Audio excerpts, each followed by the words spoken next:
God is Rwandan. He used to be English, hasn't been for a while, and is now definitely Rwandan, at least in my view. And we shall prove this by looking at Rwanda and how they are dealing with our wonderful offer of giving them refugees. Because remember, diversity is strength. Oh, yes. So we are giving them strength. And I'm not even joking. So this is a video here on Priti Patel's Twitter page she put up of her being like, yes, UK-Rwandan partnership, la la la. And the promotional video includes like her counterpart, presumably, in Rwanda. And it's like she's given her a script and be like, hey, our leftists are retards. Just say that you're an inclusive, welcoming country and you love migrants, and it'll work. And so we'll have a look at that, in which Rwanda says, refugees welcome. Let's play. We're one of the first countries in the world to establish a partnership of this nature. We will ensure that migrants who are sent to Rwanda receive the protection that they need. They will have legal pathways to live and work and develop their talents here with us. This is the right thing to do for many, many reasons. We've seen thousands of people come to our country illegally, but through dangerous means.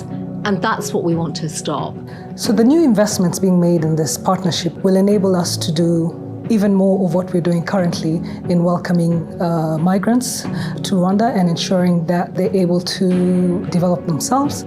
You are welcome. Like, the people don't care where they are coming from, as long as you are friendly to them, as long as you're integrated, that's it. I felt that for me. The first thing I did was just to start school, and they were kind enough to let me start in December as soon as I arrived.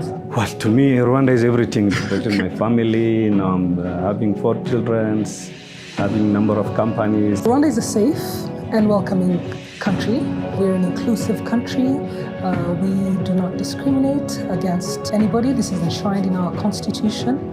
We also have significant experience in welcoming refugees and migrants to our communities. And this partnership allows us to do even more of that and do it even better.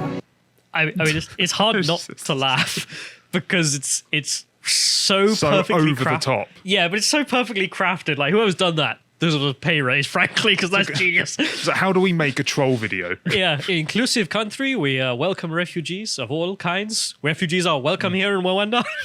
I love it. It's all genuine. I love how they give us it'll give you an example of the refugees we have. A software engineer and a CEO. It's just like, okay, I'm sure they will be getting more software engineers and doctors and lawyers, and it'll benefit hugely from the cultural enrichment that is on their way. I love the idea that it's almost like they've been getting the engineers and doctors that the propaganda keeps telling us that we're getting, and we're like, no. Like, we haven't got any of them, and they're like, I don't know why, we've got plenty. Yep, sure. That's more software engineers on the way to Rwanda there. Because we don't need them. We must send them to Rwanda because God bless Rwanda. Rwanda forever. Anyway, we'll go to the next article here from the Daily Mail, which is responding to this with some quotes from the church, because the Church of England is very mad. Right. What are they mad about? Sending refugees to Rwanda. To a country that is, what, 90% Christian? Yeah. Something like that? So the church opposes welcoming refugees to Rwanda. Right. Justin Welby told his Easter sermon congregation that the UK has a duty as a Christian country. Number one, have you been to Tower Hamlets? Ever? Sir? No. Yeah, and is involved in that maybe keeping Britain Christian? No. No, funny that. The Christian country aspect is to invite as many non-Christians as possible. Oh, I see. And then ... question mark profit. I don't know what his big plan is here, except maybe just for open borders. What else? He also goes on to say, Mr. Welby said the serious ethical questions over sending asylum seekers abroad cannot stand the judgment of God. Right. Which I love the idea that God hates Rwandans. Like, I mean, does fast tracking an asylum seeker application somehow pass the judgment of God? Then, even if it comes to the detriment of, I don't know, a hospital in Liverpool potentially. No, that's not part of the judgment of God. Oh, I see. It's right. not involved. He has been joined in his sentiments by the Archbishop of York, Stephen Cottrell, who called it depressing and distressing to send refugees to the beautiful country that is Rwanda and give them all the support they need. I mean, again, we saw the video. You can become a software engineer or a CEO. I also love who he says that there's nothing depressing or distressing about the shameless deceit of tens of thousands of, frankly, piss takers that we have seen. Just taking our money and then being given papers that say, yeah, you were taking the piss, please leave. And then they just don't. They just disappear into the black market. That's not shameless. No. That's not depressing in the slightest. No. Okay, instead, sending his people to Rwanda to be processed there. That's unforgivable. Well, Cabinet Minister Jacob Rees-Mogg, a committed Catholic, said the government is not abandoning migrants, but taking on a very difficult responsibility with the intention of doing good, which he says is important to Christianity. The Church of England responded by saying, no, being dishonest and shouting about it is what Christianity is all about, presumably, because that's all they've done in response to this. Instead of dealing with the reality, they've decided, no, it's bad. Why? It's unchristian. Why? Well, surely to act in a Christian manner is to act out of conscience, and if you have a conscience as to, I don't know, the effects that could be inflicted onto the accommodating society, then why would that be an unchristian thing to do from the government? Well, everyone loses at the current circumstance, because the refugees themselves, they say the legitimate ones, Yep. they get irked out by people taking the mickey. The people taking the mickey, there's no reason for them to be here. They end up in the black market in slave labor if they just pitter about. And it's Yep. like, okay, great, so it's bad for them. It's bad for us, the taxpayers and the native people who have to pay for all this, and it's just theft. Okay, so who's it good for? Well, the people smugglers. Yeah. Will you please think of our Christian duty to the people smugglers of Europe? Yes. So the worst thing is quite literally to do nothing, because it comes to the detriment of everybody involved, except for the smugglers. Yeah.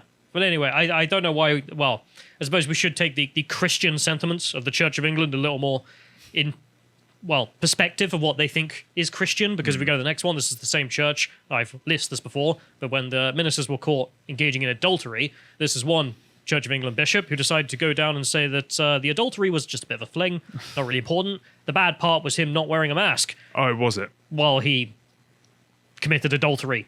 One of the 10 commandments. No, okay, they're not a Christian thing. Not that the bit. commandments. Yeah. Anyway, we'll move forward. If we go to the next one, we can see that Pretty Patel has responded to this, as you can see by saying, "You come up with a better plan then." I just love this. She challenged the Archbishop's offer for him to offer his own solution to the migrant problem. The male right. Amazing. So Pretty Patel and her Rwandan opposite have decided to write a piece together, and they give a quote. The UK and Rwanda stand together in their efforts towards promoting a new, fairer, and more effective global asylum system. Allowing this suffering to continue is no longer an option for any humanitarian nation. The suffering of people dying in the channel, needlessly, Yep. stupid reasons. Suffering of the people smugglers, coercing people. The suffering of the people, well, in England, who have to pay for all this. Yes. Or have to live next to, well, wonderful circumstances. We go to the next link. We can also see the fact that apparently the church is far more concerned, as you alluded to, with spending their time supporting bombings. Should be supporting bombing the British instead. That's the Church of England's position. That's the Christian thing to do. Bomb the English. Yes. Fantastic. The Church of England is facing questions over its role in converting hundreds of asylum seekers, including the Liverpool suicide bomber, to Christianity in an attempt to help them avoid deportation. Great. This is a real thing. And as they say, hundreds. I mean, this is all over the country. So what is it? You have refugees Yep. who turn up and very much on the Allahu Akbar train, but then they realize that their asylum application is going to be denied because they're taking the mickey. So if you convert to Christianity, they can't send you back because Yeah. you'll be killed for converting. Yes. Which Great. which then means it's against the European Court of Human Rights for you to actually deport them back to that country. So the Church of England has been helping them subvert the system to try and, well, damage this country even more. Yeah. I mean, on a financial level or on a terrorist level, in the case of the Liverpool suicide bomber. The Iraqi man killed in the abortive suicide bomb attack outside Liverpool Women's Hospital is understood to have been helped by the church in his attempts to avoid being kicked out of Britain after his claim for asylum was first rejected in 2014. Thousands of asylum seekers have been welcomed into the Anglican faith. As if they're very sincere about the Anglican faith. They really care about Jesus. In recent years, with the clergy even given written guidance on how to navigate the Home Office systems.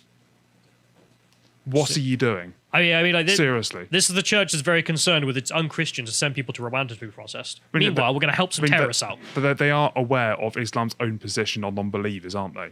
As in, it basically permits, I don't know, this sort of thing as a means of, you know... What's it called in Islam? I'm trying to remember the word. It's going to come to me in a bit. What were you saying, John? Takia, there we are, yeah. The Archbishop of Canterbury, Justin Wells, who else? Welby, has called for Britain to be generous to migrants fleeing conflict. And remember, Jesus was a refugee. It's pathetic.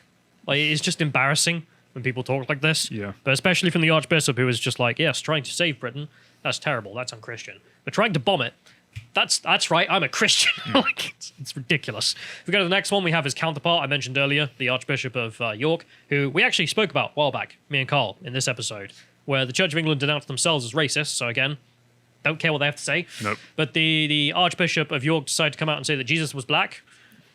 Based on what? Jesus, and there was nothing in there. I went through it at the time. It was just like, I don't know, he's just mad, like genuinely a mad person.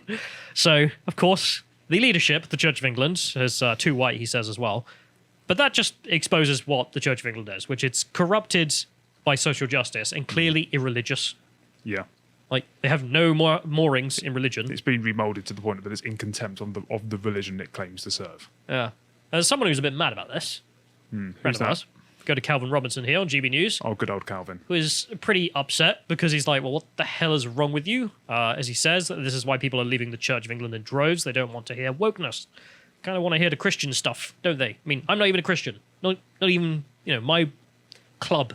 But I can obviously see that this is a joke, if nothing else. If we go to the next one, we can have what Calvin's been up to, of course, which is, as a dear Christian, he has decided to, well, on Easter, teach people about Easter and Christian values. If we go to the next one, he's teaching people about Christianity. The origins of the cross as a Christian symbol. Very Christian chap. Yeah, so the Church of England have kicked him out. So Oh, brilliant. Let's go to the next one. I love this. Calvin Robinson hits out a woke decision from the church to cancel his route to priesthood. Apparently, Calvin's been training in the church to become a priest because it's near and dear to him. What, they've kicked him off the course? He's not allowed a parish of his own because of his views. His views being that, well, Christianity is pretty important. Anti-Christian views, maybe not very Christian. That's Calvin's position, and the church were like, we're not having that. If we go to the next one, we can see there should be another link in there, John, which is Carl's interview. But it's just, I love the fact that presumably he also doesn't want to see more children being blown up in Manchester. And therefore that's his crime, or at least that's why he's not allowed his own parish. That's terrible. Yeah, what a horrible man. Doesn't want to bomb more kids, unlike the real Christians. Mad. But anyway, if you want to go and check out, there's also Calvin Robinson's interview with Carl here on how to hold the establishment to account, which of course is very relevant now. But if we go to the next one, we can see that he has given a big old interview to the Express here about the situation. GB News presenter claims that bishops blocking his ordination because of his conservative views. Mr. Robinson... What? His interest in conserving Christianity. Yes. So the Christian man wants to conserve Christianity, and therefore he's got to be kicked out of the church. That's his crime. Because he doesn't want to bomb Manchester. What a heretic! Yeah. Heresy to social justice. I mean, if you wanted a more clear example of how, well, pathetic an institution the Church of England seems to be these days, that would be it.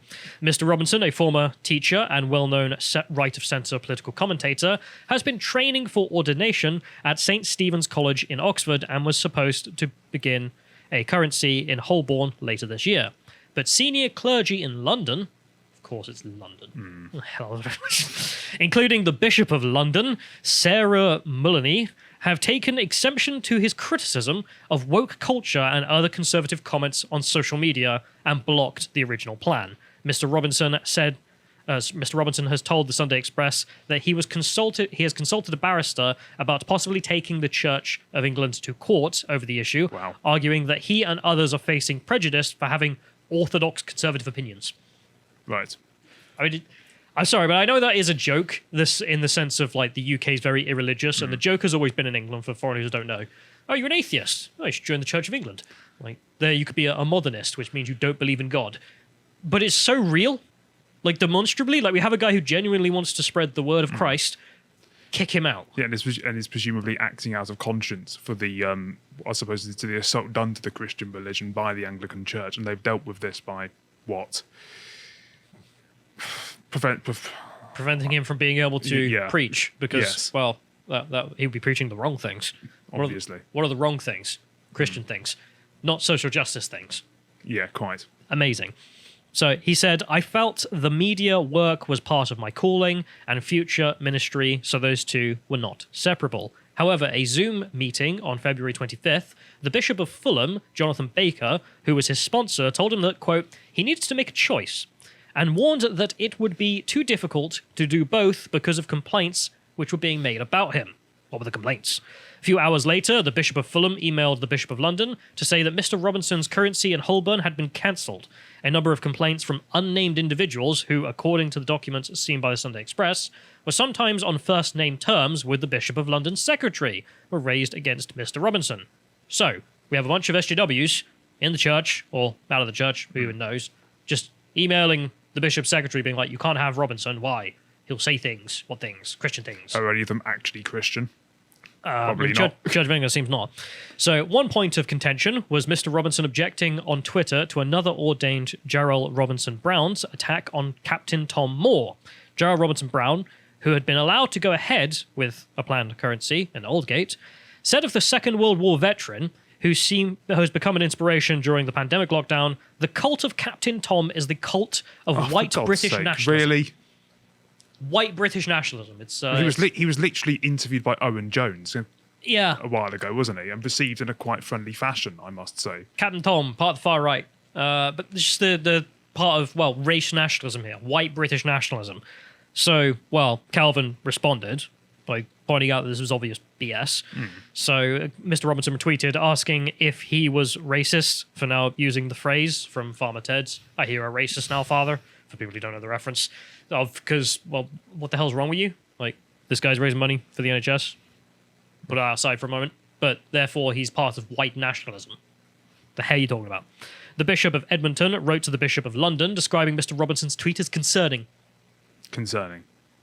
Saying that you're obsessed with race. Stop it. That's the concerning part. Another was over his criticism of the church report, where it concluded it was institutionally racist. As I showed earlier, we went over that. It was pathetic. Like, the evidence was embarrassingly poor. It was clearly a case of just like whipping yourself because you want to be bad. In an email in December to the Bishop of London highlighting Mr. Robinson's views on immigration, institutional racism, and other areas, he said, these are clear examples of why, in my opinion, his ordination should be looked at very closely indeed. The issue came to a head in December when Mr. Robinson, who is black, met the Bishop of London, who is white, in December, where she insisted the church was institutionally racist in a wide-ranging discussion about his tweets. Why? Certainly is, isn't it? You've got a black man here trying to get his parish, and you've blocked him. Why? Why have you done that? White privileged lady? Bishop lady?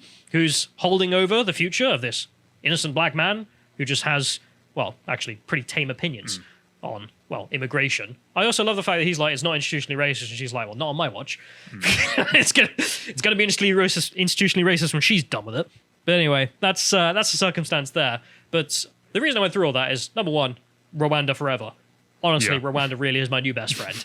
I find the whole scheme hilarious. I mean, I did see Jared Batten made a very good point, which is the obvious solution would be to send them all back to France. But we tried that as in like paying the French, and they wouldn't do anything. Didn't work, did it? So, well, okay, cut off relations with the French, and we'll make friends with the Rwandans. And it's not about the money, it's about sending a message, which is if you try and break in illegally to the UK, well, you're going to go to Rwanda and have a lovely time, aren't you? But also just the fact that God certainly has not been English for a while, so presumably he's Rwandan. Thank you for watching, and if you appreciated that segment from the podcast Lotus Eaters, you can support us and find more at lotuseaters.com. For example, the latest premium podcast that I did with Thomas, talking about what exactly are leftists teaching our kids. And if you would like to find more from me and follow me, you can do so at Getter at Harry Lotus Eater. Thank you and goodbye.